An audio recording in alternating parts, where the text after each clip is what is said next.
Le Climate Express, c'est un mouvement citoyen qui existe depuis quelques années maintenant.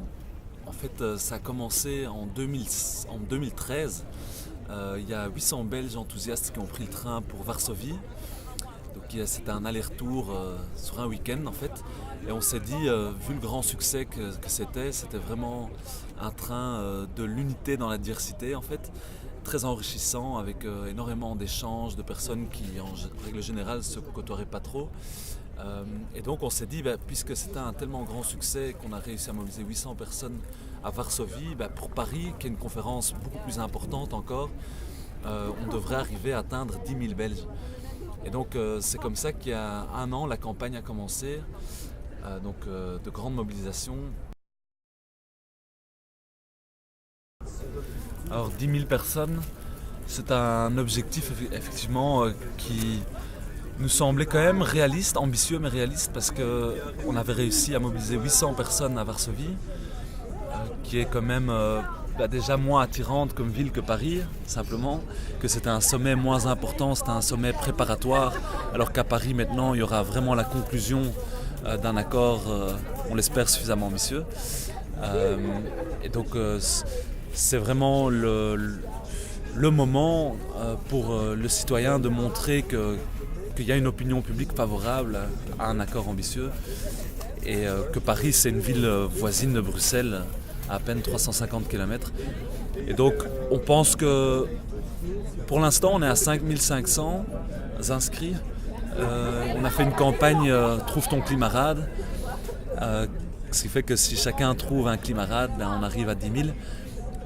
C'est pas dit, effectivement, c'est pas gagné du tout qu'on arrive à 10 000, mais il y a encore par exemple ici à l'ULB, un petit groupe du Climate Express qui s'est créé, qui aimerait encore mobiliser 200 étudiants à l'ULB. Et il y a encore pas mal de choses qui bougent dans la promo, à la baie notamment, etc., dans le secteur culturel. Donc ouais, on sera tout proche en tout cas des 10 000.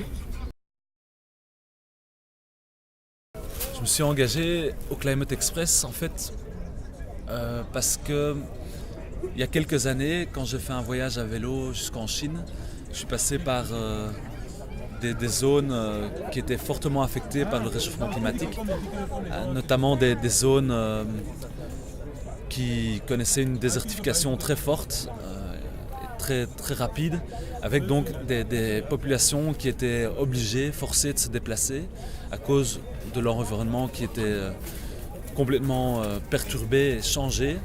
Et donc ils ne pouvaient plus continuer à vivre là. Ils ne pouvaient plus être agriculteurs comme ils le faisaient. Et alors ça m'a donné l'idée aussi par la suite d'écrire mon mémoire sur les réfugiés climatiques.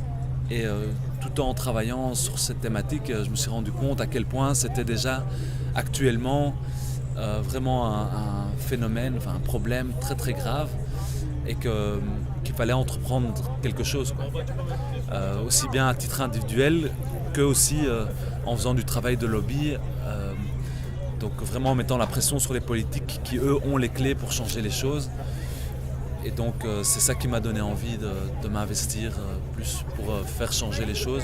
Et aussi c'est très amusant de se retrouver avec des gens qui font bouger des choses, à discuter des possibilités, des solutions. Et donc ouais, c'est vraiment galvanisant de se retrouver là-dedans.